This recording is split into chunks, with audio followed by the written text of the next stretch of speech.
Welcome back, Visions fans. Ready Player Will here. Today we're going over Zoma, the new Ice unit released as part of the Dragon Quest collaboration. A lot of people have pulled him, whether on purpose or accident, and they're very curious on my thoughts of him, so let's jump into things. Today, pretty standard, it's going to be the character overview, the base and total stat analysis, some other metrics to look at, all leading up to the report card where I grade those attributes, talk about them in the context of his kit, give him a final grade, and then go through the class and job overview where I kind of elaborate on that grade a little bit, look at the TMR review, my general thoughts, kind of summarizing everything, and then finally getting into some job-based vision card eligibility form, Esper Synergies, and weapon optimization. So, kicking things off, brand new Ice unit. Seems like we've gotten a lot of them recently, because we have. They've given them a unique main job of Lord of the Underworld with the Devout and Green Mage subjobs. Now he equips gloves, hats, cloths, and accessories with a move of 3, a jump of 1 as a 90 cost unit, and the little cherry on top, he is not a human species, he's an unknown, so those man killer modifiers will not apply when doing damage to him. Now from a resistance standpoint, he starts off pretty good, to be honest. 15% to missile, 10% to both slash and magic, those are the 3 most common types throughout the game,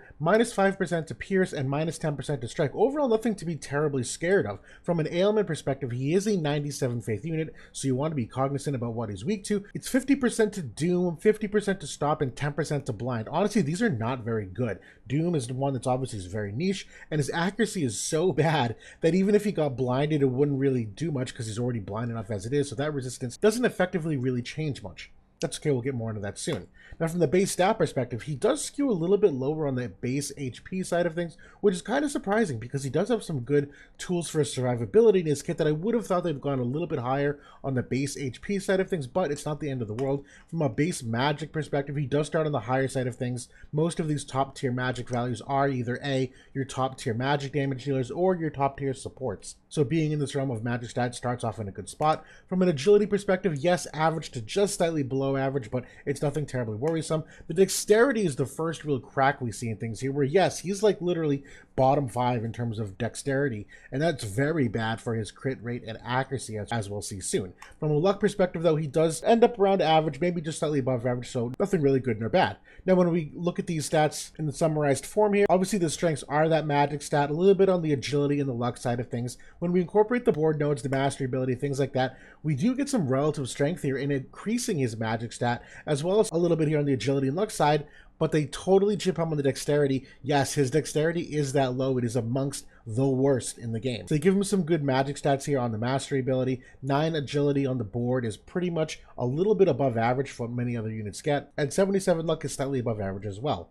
Now we'll look at how this affects some of these other metrics. His total crit hit rate is literally like second worst in the game. It's horrendously bad. His crit avoidance rate, though, does skew a little bit above average. That's definitely nice to see, but yes, crit hit rate, big red flags there. And from an accuracy perspective, this affects him as well, where he does not have any innate passives to boost his accuracy. He does have one on a buff, but that's about it. Total innate accuracy without the passives, he's very low, and then he does get surpassed by many units who do have accuracy on their passives. Ends up in the bottom 10% here of accurate units. Now we look at the evasion. Surprisingly, he does have some evade potential, but you're not going to see that happen in practice simply because ice is not an element that is equipped to really run top tier evade. But theoretically on paper, he's in that C tier of evade units that, yeah, certainly could dodge a couple hits here and there. Now we look at all of this in the context of the report card. Effective HP, I'm going roughly in that B- range. Physical HP definitely skews stronger against. He has 4 innate spirit, no defense, but he does have a 35% physical barrier, which is why that physical HP definitely gets a little bump there. He also has a passive that will recover his HP when it falls below 50%, and another passive where you can add both 15 defense and spirit. So there is some potential bulk to be had there, in addition to those good resistances that we saw a couple slides ago. Now the primary stat, I am going in A. It actually does get very, very high. The problem I have here is that I don't love what he has for penetrations in his kit, where he can only get up to 40% spirit penetration in his kit with no magic resistance penetration at all. There are some things in the future where you can amplify that externally, but compared to many other mages, lots of them have other ways to get their spirit or magic resistance penetration up to higher values than he can. So I don't think that high magic stat is as impactful as it might seem on paper. Now agility, I am going C-. It's actually not that bad. It's just slightly below the average though, where UR units, when given those 2 vision cards, can get to 80 agility on average. He's at 78, so slightly below where they are. Accuracy, I am going with a straight F here. He's got no 100% hit. He does have a buff of 20%, but honestly, that's not enough to make up for how low he is here. There's no 35% luck ice vision card, and their 25 accuracy vision card is tied to the regular Odin vision card. card, which it's just tough to fit that in with all the other vision card economy that you need to make ice run at a high level. So that accuracy is very tough to recover from. Now evasion, I'm going C+ here, definitely a little bit above the average, but again, no 35% luck vision card. Ice not really made for it. Don't expect him to be evading anything. Movement, I am going with a B. He does have a passive that's +1 jump. And then passive abilities, I'm going with a B here. He's got versatile passives. I'm just not sure if they do enough though. They do look good on paper, but I think a lot of people are going to be fooled by the actual impact they have. The counter abilities, I'm going B+ here. He does have 2 really good counters. The overall kit though, I'm going with an A. There's actually a lot to love on paper here, and I'm going to get to more into this on my general thoughts and as we go through the ability section review here. Here's the problem though, and most characters, their overall kit tends to dictate what the final grade is, because the stats don't really define a character. They're usually just roadmaps as to how you should equip them and what kind of build you should generally expect, with the kit and the AI typically being what drives that final grade. He's one of the few where the stats are just so bad enough overall that even a good kit can't compensate. And I'm giving him a B. Actually, it even could be as low as a B-. And as mentioned, it's really kind of twofold. One of them is that he is one of the few characters that he is handcuffed by his stats. A couple other that come to mind immediately are characters like Golbez, Rain, Renan, characters that on paper just look really good, have a lot to offer, but in practice, their stats really hold them back from being able to compete. But the second thing here, and this is a very tough one for me to swallow as a reviewer, because honestly, you like to evaluate characters in a vacuum and how they are, regardless of, where the game is, external factors and whatnot. But he's simply not good enough to steal a spot in a team of 3 when it comes to PvP. And I hate that you have to judge a character based on that, but this is actually a legitimate thing here, where when you have Snow, Eliza, Elia, Velis, and then for limited guild wars, you have some very economically good MR and lower units in Nasha, Curry, Winter Ravies. It's genuinely just very hard to find a spot where he's the guy to go to in a team of 3. Very rarely do I ever put that into consideration when I look at a character letter grade, but being more practical, it's kind of the reason why I think he's even a B-, if not lower. But there's a ton of silver lining in this character, I promise. We're going to go through it right now. So passive abilities. Psycho Boost +1 is by far the best one here. 12% Spirit, 40 Spirit penetration, and recovers HP when it falls below 50%. Absolutely must always have this on. Now the next one is kind of a toss-up what you want to do. Devout Intuition obviously is great for the 15 defense and Spirit. It decreases the magic attack by 20. The problem I have with this one is this passive is slightly power crept, where there's so much defense and Spirit penetration at the moment that these values of 15 really end up only being anywhere from like 4 to 8. So it's nice. I don't think it's really game-changing for him. The Dark Robe certainly is a nice flexibility option for a movement perspective, where sure, there's some maps where you need like a jump of 3, throw the Tourmaline ring on him, have the jump of 1, all of a sudden this guy can do some open turn rotation buffs that you might not have been able to achieve otherwise. The all attack resistance of 15% looks nice on paper. It just fades really fast. You really only get 2 full turns of using it, so unless it's a hyper condensed map, this passive loses its value pretty quickly. Now Savior's Protection is a good one, but again, very meta specific based upon the 20% magic resistance. The 12% debuff resistance could be nice, but there's really not a lot in this kit that leans into debuff resistance, so this 12% doesn't really end up changing a lot in practice. And Emerald Echo finally is a really good one in that it increases buff and debuff duration. So I actually think Emerald Echo is a solid second choice here, right there with Devout Intuition.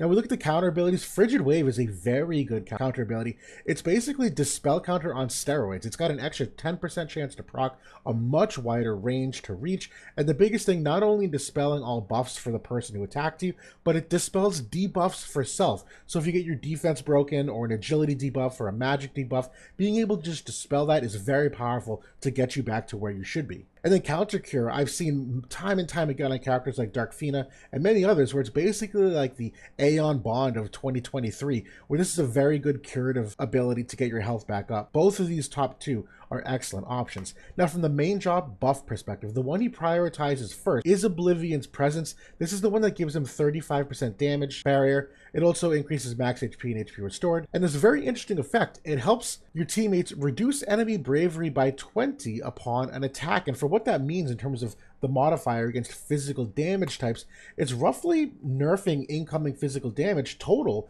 by about 14%. So it's almost like a mini protect in that regard. It's actually a very nice piece of utility added to this buff. Now Power of Despair is the second one. That's a magic buff of 40%, increases the accuracy of 20, and does have a nice piece of utility here as well, where it'll dispel shell and haste for 3 turns on whoever he attacks. So if he was someone trying to mitigate their magic damage by having Shell on, this obviously will get rid of it. Honestly, two great buffs, and he's very smart in using one before the other. Now for the offensive abilities here, bringing up the heights and ranges, Frigid Breath has a 25% chance to sleep. It's this straight line AoE ability. Could crack +1 is kind of interesting that it's cast time 400, but with a Truststone passive, that'll just be 2 ticks, so it's relatively quick. But it's a chance to inflict Frostbite. It's a pretty large diamond AoE here. Also decreases AP of 25 for targets, and great potency here at 220%. Side Cannon is the most interesting of these abilities, and so far you can see all of them are runicable with the exception of Side Cannon, which is not. This is a spirit decrease of 30 to the target. It's also typeless magic damage, which I'm going to get to in a second, very important, while also absorbing 30% of the damage done. What makes the typeless so intriguing is that, let's say you're going against someone like King Mont, and obviously it's not a favorable matchup, ice versus fire, but one of the ways fire is stomping ice at the moment is that King Mont can get up to like 90% ice resistance. Well, this ability will completely ignore all of that ice resistance that King Mont has. So it's not going to one-shot him. I ran some preliminary damage calcs. It ends up being anywhere in the range of like, I don't know, 6,000 to 8,000 damage. So it is noticeable. But either way, a nice aspect to add on to that ability. And then finally, Death Aesthetics. This is a 25% chance to inflict slow. It's another AoE ability. And it's a triple hit, which obviously you love to see for some of those general barriers. Helps that barrier break just a little bit faster. Now for the Subjob Lord of the Underworld, he does have a curative ability here. That's a 210 single target restoration. He does prioritize this as well at the start of a battle if he has a low health teammate nearby before he does his regular buffs. We do like to see that in AI typically, where you can have the opportunity to either use a curative ability or a curative TMR. He is eligible to do that, which is very nice. And Freezing Blizzard is interesting. You know, this is giant square AoE in front of you, decreased move of 1 and 25% chance to inflict immobilize, 185% modifier. I don't know how often you can use this one, but on paper, it's at least kind of interesting. Particularly because it's non-runicable, but there's a cast time of 360, which means it will take 3 ticks if you just do the bare minimum 200 cast time on him.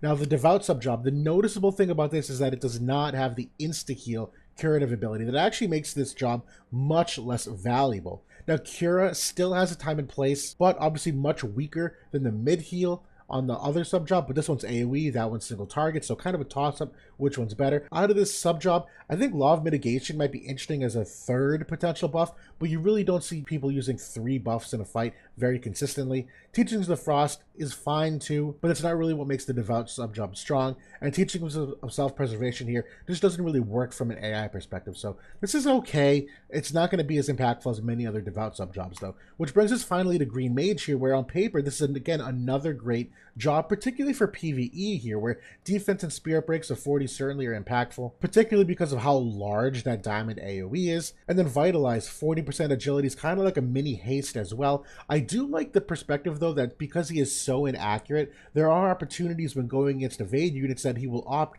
for these Green Mage abilities instead, should he not be able to hit them. That's something that we saw with Hope, the light magic caster, where his accuracy is so bad, which actually ends up working sometimes, that if you are facing evade, he will instead lean into the Time Mage spells for his teammates. Well, Zoma here might be able to lean into the Green Mage abilities here to help add some utility to the fight. I just don't think it's that impactful. We haven't seen Green Mage be that strong in PvP. Kind of the sad reality of it. Now, from the limit break perspective, this is a great one. It's an AoE, reduced counter chance of 100 for 3 turns for targets, and imperils their magic resistance by 38%. I particularly like this because he has no magic resistance penetration, so that magic imperil is very powerful for him maximizing his follow-up damage. The mastery ability, this is actually not very good in my opinion. It's just basically a stat boost of 25% magic. Obviously that does put him toward the top of the charts for what he can achieve for potential magic, but in the current state of the game, you need far more than that to really well round out a character. Now, as we look at the TMR review, bad news on this too. I really don't like this TMR. I don't think it's that good.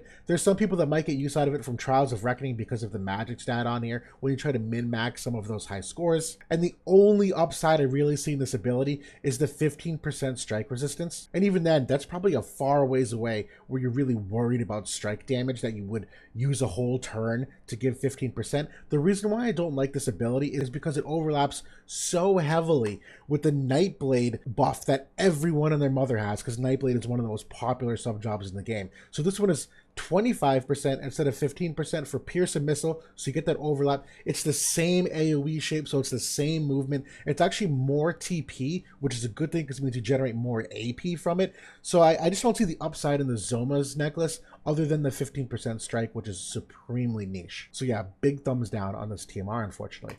Now, my general thoughts, and there really is some silver lining here. He's got loads of great utility, where 38% magic apparel and the 100% reduction in counter chance, Devout and Green Mage subjobs, which are obviously more for PvE potential, or even manual, where you can really fine-tune where you want to use those. The sleep, frostbite, and slow status effects all in the main job, the immobilize on that first subjob, 30 spirit break, triple hit ability, dispel haste and shell for 3 turns on attack for him, bravery reduction to 20, which is the physical damage mitigation. There's a lot to like there, and overall utility in almost every single aspect of his kit. And then from a survivability perspective, it's underrated how well he does in that department, because he's got that physical barrier, he's got the self-heal passive, he absorbs 30% of the damage on side cannon, he's got self-dispel debuffs on that counter, which will help potentially mitigate how much damage he takes if he gets some kind of attribute broken. He's got the bravery reduction, as we saw, reduces physical incoming damage. You also have frostbite and that 25 AP reduction, where if you can reduce how much AP your enemies have and they're forced to single attack or buff instead, that obviously reduces the amount of abilities that you can take damage from, so that's another form of damage mitigation. Not being human type, very important that those man killer modifiers don't apply when he's getting attacked. So yeah, there's a lot of things here that also feed into that survivability aspect of him. But he does have some severe holes in the crit hit and accuracy, which do have some material effect when you talk about playing to the top ends of the game. He's at least definitely the best Ice Mage DPS. I'm not including Velos, who's a support. The Ice Cast really isn't tuned for strong magic users. There are a couple, Valentine Salir comes to mind for many, but she's kind of a one-trick pony in how she operates. So, I'm happy that Ice has some expanded roles, and obviously as we get away from mono element, he might have more opportunities to shine as well. But by the time we get there, we're going to have gone through the reincarnation system, where he will get power crept a bit at that time. And there are a lot of characters that will still be good even with that power creep. He is unfortunately not one of them. I also don't think that his penetration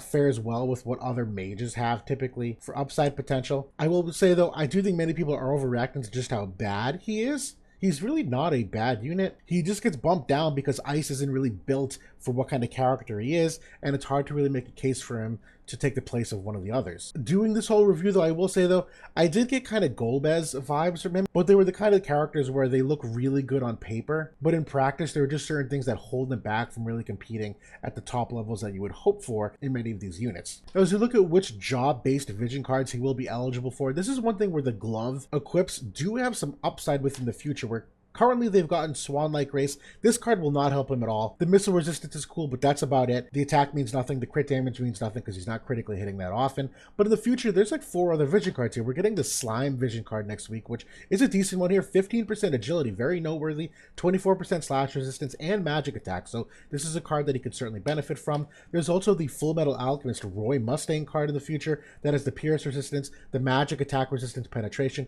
and the 25 crit rate, which isn't going to save his crit rate, but 25% is material enough that is a necessary bump for him. And then the same thing for this Luartha card. It wouldn't be equipped on him, it'd be something that's in a party member, but the magic resistance and the crit rate, kind of the same idea there. But finally, there is a Minwu card coming here that I do think is exceptionally good for him, where it's a magic buff of 60%, crit evade of 16, and AoE resistance of 20. So this is definitely a card to look out for, will certainly help him. Now from the Esper Synergies perspective, Ice Attack, Human Killer, Magic Attack, Accuracy, and Resist, really the nodes you want to hunt for. The accuracy, in my opinion, is one of the absolute musts. It's so bad that even the bare minimum evade units will probably dodge a couple of his hits, which cannot happen. So for narrowing that down as a primary node, I do recommend these 4 first and foremost. I think Shiva's probably my favorite because of the Ice Attack and Magic Attack as well. There's also some Pierce resistance on her board, which will turn his -5 into a positive Pierce resistance. The other 3 I do think have their time and place. It's more just tweaking your agility values and what you have for resist and whatnot. I also do think Odin is a decent value here too. Obviously more a physical oriented unit for what he has for the attack stat, but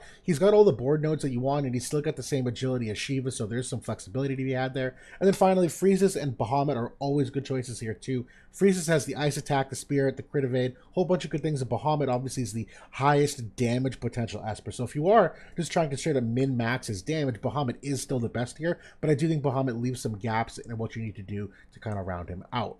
Now the weapon optimization, there's a bunch to choose from, no particular favorite in my opinion. Dark Gloves +6 is probably one of the better ones just because of that +6 upgrade, where 214 magic, I do prefer the magic build of this, the magic 15 modifier as well. I do think this is one of the better glove options. I also do like the Cobalt gloves, which just came out this week. This is the magic attack resistance penetration of 20, and I do think the aim build here is material enough to build this at 28% extra accuracy. Obviously depends what level of evasion you're trying to hit, whether it's just the bare minimum or the top tier. Top tier, he's not going to hit crap, so this accuracy is not going to save him. But obviously 112 magic stat is on the lower side, but I don't think that should really handcuff what magic levels he gets up to. There's also the Elven gloves, which came out a couple weeks ago. That's the spear penetration of 20. I prefer the magic build of this myself at that 162 magic stat. This is obviously a good one for kind of tank busting those higher spear characters.